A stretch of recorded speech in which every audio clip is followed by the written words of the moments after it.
What is going on? I hope and pray you're doing phenomenally well. So, today I'm going to do a video talking about something that I typically don't talk about, but I think it is extremely important that we are having these discussions. So, as you see by the title, there was a $28 million lawsuit filed against some wholesalers in Arizona. And why I think this is so important that we're talking about this because number one, I love wholesaling. I believe in wholesaling. I believe in wholesaling professionally and ethically, I think is number one, first and foremost. So, real estate investing, specifically wholesaling, I think is an incredible opportunity for people to start to transform their life in real estate investing and create just change their whole financial situation, basically. But I think the most important thing is to know that we always, always, always need to do what's right. Okay. Because when you think about this, especially at least for me and many other wholesalers, we are helping and serving, or we're supposed to be helping and serving families who are in distress situation, right? Meaning they are going through a hard time in their life. Maybe they lost a loved one. Perhaps they're facing foreclosure or they just inherited a property that they have no idea what to do with. Well, when they're going through that tough season in their life, they do not need somebody to come in there and pray on them. They need somebody to come in there and pray with them. I hope I'm making sense here. Are you with me?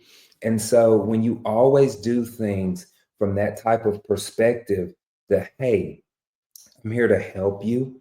I'm here to serve you through this season and to see if we are a good fit to work together. I think that is what's going to give you longevity in this industry. That's why I sleep incredibly well at night and that I don't have to worry about things like this because I know that I'm always doing things 100% ethically. There's always going to be those opportunities where you can, I don't know, do stuff a little shade tree, if that's the way to say it, right? Or kind of do things that aren't really in alignment with the way you know things should be. But just know that it's not worth it. It is not worth it. And I think that a lot of um, lawyers, attorney generals, and people are trying to crack down on some of these wholesalers slash investors who are doing a lot of that shade tree stuff. Okay, so there was even another uh, massive charge against somebody here locally in Dallas to us that was doing fraudulent things, and that's what this lawsuit is basically stating as well, that they were operating fraudulently, right? So I guess I'll just sharing this video to say it ain't worth it.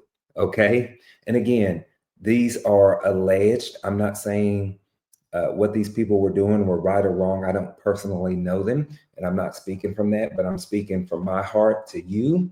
Let's make sure that we are doing every single thing by the book. Okay. An example of this for me, when I'm talking to the wholesaler, or not the wholesalers, the property owners, I'm going through several different options, right? I'm letting the sellers know, have you thought about listing it with an agent? Have you thought about doing the repairs and maybe fixing it up and selling it yourself, keeping it for a rental? Like, I'm going through a variety of different options, and then I'm showing them what I can provide, right? Us as wholesalers, and investors, we offer speed and convenience. I would write that down for my note takers, right? You offer speed and convenience. And so as I'm going through these options with the seller, I'm trying to see, okay, which one is the best option for you, right? If it's to list it with an agent, perfect. Let me get you in touch with an agent so you can list it. If it's selling it to me for a quick cash offer, then perfect. Let's go that route. So I'm just making sure that I'm giving sellers and property owners as many options as I can personally get. So that way they can make a decision based on the information that I've given them and then information that they can go and look up and research on their own. I am never, ever, ever, ever trying to force a deal ever in any form or fashion. And I'll probably even get some kickback for saying this, but if at any time a property owner wants out of a contract, I let them out. Like, I'm not trying to force that seller to do business with me in any form or fashion. You have, some gurus and some people that'll say, no, you can't let them out your contract or go file a memorandum on the property. I'm not trying to do any of that.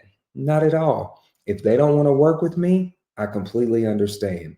No harm, no foul. And I think by me having this mindset, helps me prevent doing anything that isn't right or anything that is unjust, right?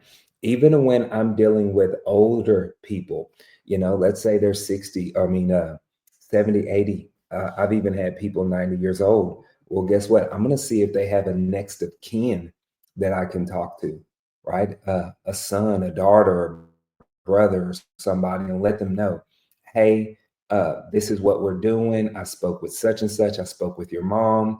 They're looking to sell their property. This is the price we agreed upon. The reason that I take that extra step, and again, you don't have to, but for me, I never want somebody to come back and say, oh, you took advantage of, my 85-year-old grandfather, or grandmother, or whatever it may be. No, right? I'm kind of CYNA. I guess that's the way to say it, right? But I feel like I'm rambling at this point, but I just wanted to come on here and share. Just make sure that you're doing everything right, ethical, and in order, point blank and simple, because real estate investing is still an incredible strategy. You should definitely be doing it. And the impact that you can make in so many people's lives is amazing. Okay. But I will see y'all on the next one. Join me for my next live 3-day masterclass. Links, all that stuff will be in the description. Y'all have a blessing.